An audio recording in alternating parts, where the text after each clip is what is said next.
Pemirsa, kita kembali lagi dalam bincang-bincang siapa dia berani tampil bersama Kang Wahyu Nurjamil. Kang Wahyu, tadi saya sudah menyimak berkaitan dengan program visi dan misi. Begini, Kota Serang itu kan ibu kota provinsi yang notabene provinsi juga punya program di ibu kota itu. Nah, orang bilang katanya memimpin sebuah kota yang juga sekaligus ibu kota provinsi itu relatif lebih mudah. Bahkan dianggap lebih enteng dibanding memimpin kabupaten. Nah, tanggapan Kang Wahyu gimana tuh? Kota Serang itu luasnya 266,2 km persegi. Jumlah penduduknya 700.000 sekian. 6 kecamatan. Penyakit tipikal kota tuh sudah jelas. Banjir, kemacetan, kan begitu. Terus juga jumlah penduduk. Kalau dibilang mudah, oh enggak. Di mana kita ukurannya? Provinsi, nanti bisa dilihat datanya. Tahun ini tuh kalau tidak salah lebih kecil ya. Tapi nanti bisa dicek datanya, takut saya salah. Lebih kecil bantuannya kepada pemerintah Kota Serang. Nah, artinya apa? Artinya sebetulnya ada fokus mungkin yang dari Kota Serang itu yang belum tersampaikan kepada provinsi, yang itu membuat provinsi itu juga ini mau ngapain Kota Serang, sehingga anggaran itu nggak turun. Ya, padahal kalau dengan pemaparan yang baik ke provinsi, menjelaskan bahwa Kota Serang itu harus begini, kita sudah punya perencanaannya, saya kira provinsi juga mau bantu. Ya, tapi menurut saya begini, tidak mudah juga mengelola ibu kota itu. Makanya setiap pemimpin itu pasti ada kekurangan, ada kelebihan. Tapi buat saya adalah kefokusan itu yang kurang. Gitu. Kefokusan yang kurang. Bahwa APBD Kota Serang atau PAD Kota Serang itu kecil, iya. Kota Serang itu kecil PAD-nya. Tapi jangan karena kecilnya itu kita kehilangan fokus. Nah, fokusnya mau apa sih? Kita harus bisa menjawab janji-janji kita pada saat kita kampanye sebagai wali kota itu ya. Pada saat kita menyusun program gitu ya. Iya, dijawab itu. Dan langkah-langkah strategis menurut saya dibandingkan dengan kita berkeluh kesah APBD ini kecil, PAD ini kecil, kita sambung dong komunikasi ke provinsi dan kementerian. Alhamdulillah, qadarullah, Allah meridhoi saya ketika saya megang di Dinas Perpustakaan Kearsipan. Dalam 1 tahun saya berkomunikasi bisa menginisiasi pembangunan gedung perpustakaan yang di Ciracas. Oh iya, ya, di Ciracas itu anggaran dari Perpusnas. Punya kota itu ya? Iya, itu waktu saya menjadi kepala dinasnya. Ketika pindah ke Dinas Koperasi UKM Perindak, Pasar Lama itu sebagian besar alhamdulillah, mudah-mudahan teman-teman di BI sehat walafiat semua gitu ya. Itu karena dukungan dari BI. Gitu. Kita memaparkan program, ada program yang sama gitu, berkolaborasi. Gitu. Tahun ini alhamdulillah kami di Dinas Koperasi UKM Perindak itu mendapatkan dana tugas pembantuan dari Kementerian Perdagangan 3,5 miliar untuk merevitalisasi Pasar Kepandaian.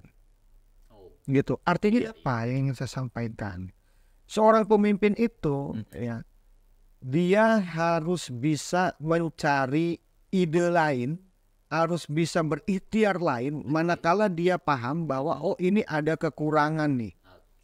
Tidak terpaku pada tidak terpaku pada kebiasaan-kebiasaan sebelum-sebelumnya. Dia harus berani berpikir inovatif dan kreatif gitu. Jangan semata melanjutkan pemerintahan ya tanpa adanya inovasi-inovasi. Iya, keberlanjutan dari sisi yang bagus perlu, mangga. Tapi ketika ini menemukan penghalang, jangan berhenti di situ. Gitu. Berpikir gitu kan. Banyak main ke pusat, banyak main ke provinsi, paparkan apa yang di bawah Kota Serang itu. Sehingga ketika komunikasi itu tersambung dengan baik, insya Allah gitu kan, di provinsi maupun ke kementerian juga kan mengucurkan anggarannya gitu. Karena pembangunan ini tidak bisa semata-mata kita mengharapkan hanya dari APBD, begitu. Kang Wahyu, hal lain yang klasik di lingkungan kota itu diantaranya adalah persoalan sampah. Nah, ini menjadi problem. Hampir dari satu pemerintahan ke pemerintahan lain, perkara sampah ini kerap mewarnai begitu. Nah, kira-kira seperti apa ide dan gagasan Kang Wahyu dalam membuat kota Serang yang bersih dari sampah, bebas dari sampah, atau seperti yang tadi disampaikan bahwa Kang Wahyu akan menciptakan kota Serang yang bersih seperti yang misalnya kemarin sudah Kang Wahyu lakukan ya di penataan pasar lama. Ya, sampah itu kan memang selama masih ada manusia maka produksi sampah itu pasti akan ada. Tapi banyak kok daerah yang sudah berhasil menata sampah. Banyumas itu pengelolaan sampahnya dilakukan dari unit terkecil masyarakat, dari mulai rumah tangga, memilah itu. Dari pilihannya itu yang organik dia diolah menjadi maggot. Maggot itu bisa untuk pakan ternak, ikan, ya. Dan penelitian sekarang itu bahkan itu bisa menjadi bahan makanan yang sumber proteinnya tinggi. Gitu. Yang anorganiknya itu bisa sekarang itu ada mesin yang bisa mengolah sampah anorganik itu menjadi paving block, menjadi aspal. Bayangkan kalau dari unit terkecil misalkan kelurahan, RT RW-nya kita berikan kepercayaan. Untuk apa? Untuk pengelolaan sampah terpadu di lingkungannya, ya. Dan itu berhasil memilah organik dan anorganik. Yang organik menjadi maggot dan lain-lainnya gitu ya. Yang anorganiknya itu menjadi paving atau menjadi aspal. Bayangkan, kita bisa mengurangi beban APBD untuk jalan, ya, untuk jalan seperti jalan-jalan poros desa karena ada produksi paving dari sampah, kita memakai produk itu. Kan itu kan menghemat APBD. Iya. Iya kan? Kalau yang sekarang ini kita biasa beli pavingnya, ya kita sudah punya pavingnya. Dan itu akan mengurangi pengangguran juga. Dengan itu dengan pengelolaan sampah yang berjalan itu, maka akan ada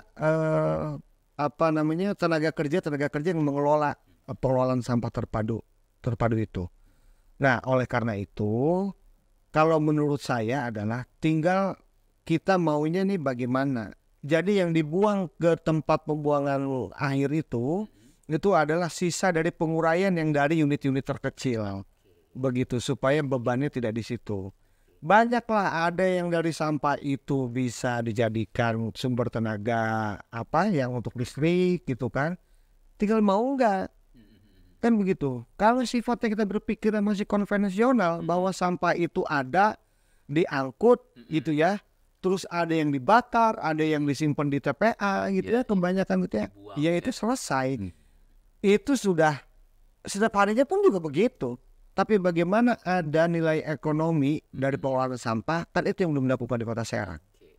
Kan gitu. Dan saya banyak belajar dari bahkan semalam itu ada yang ngobrol dengan saya dan saya banyak belajar dari itu. Oh, ternyata beliau ini pengrajin maggot.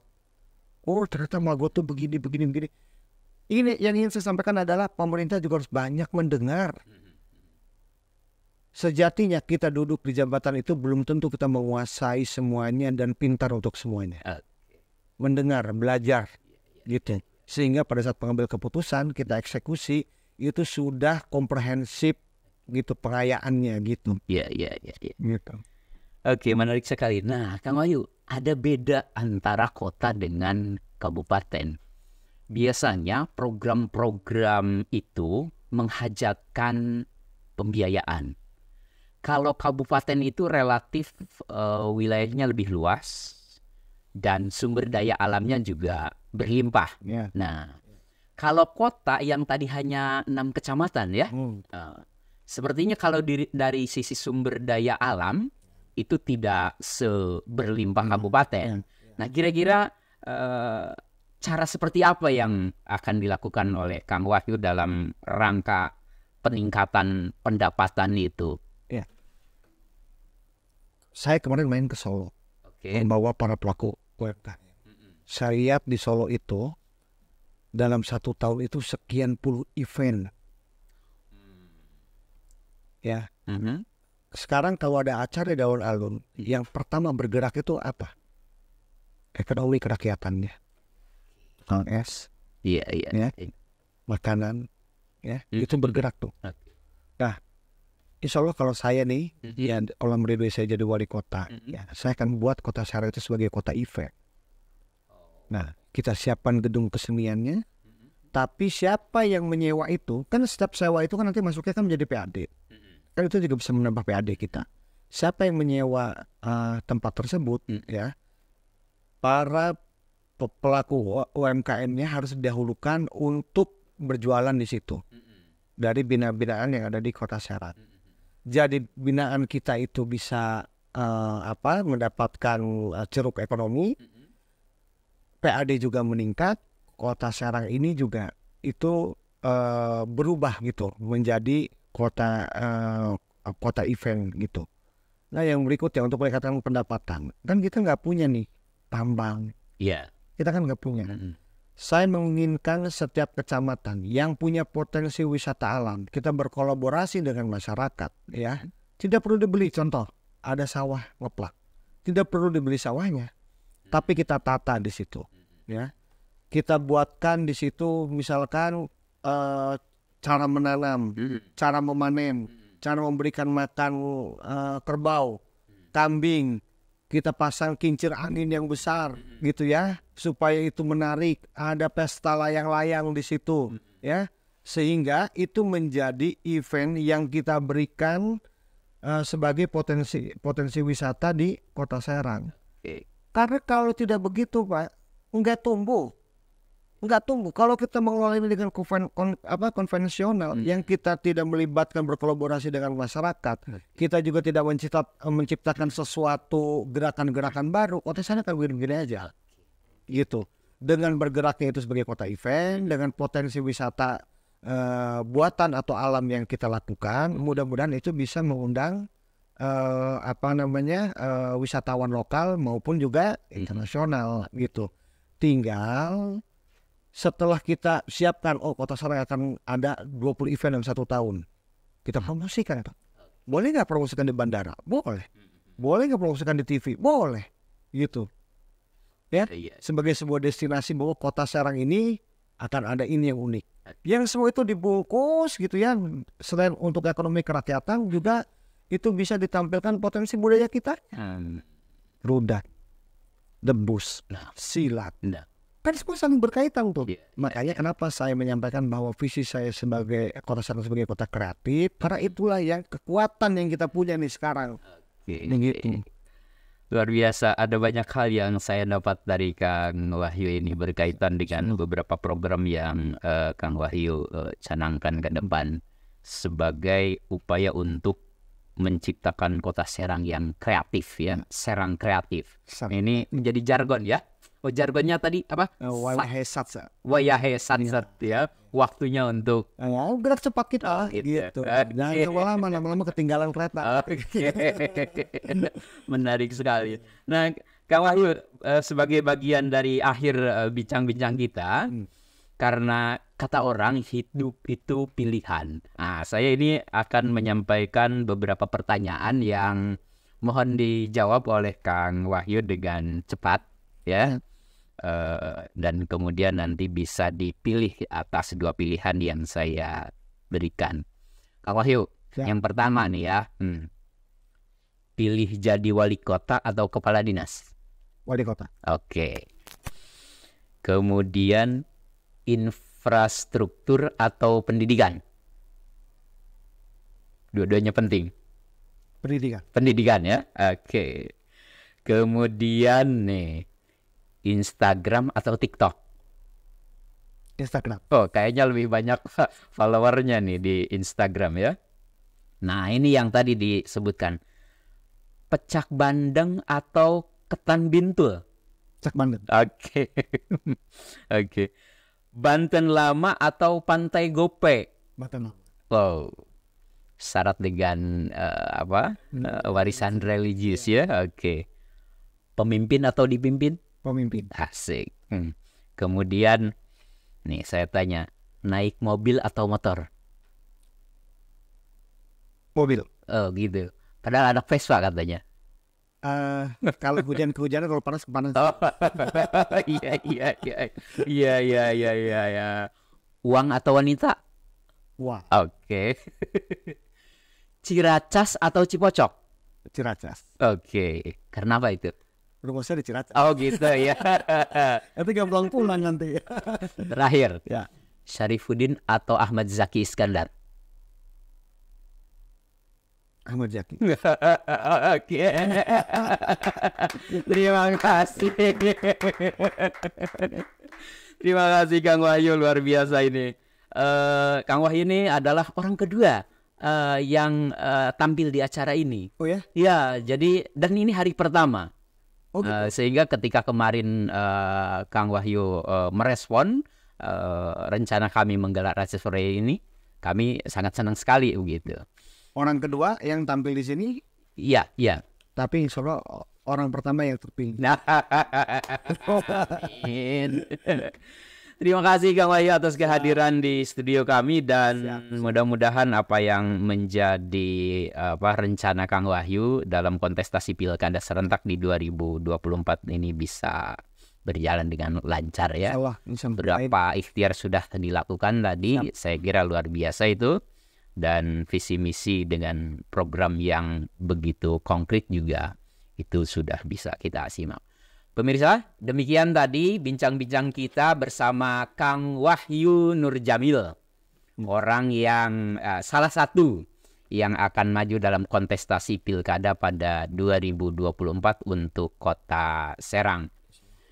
Terima kasih atas perhatian dan kita akan berjumpa kembali pada episode berikutnya dalam acara Siapa Dia Berani Tampil. Assalamualaikum warahmatullahi wabarakatuh.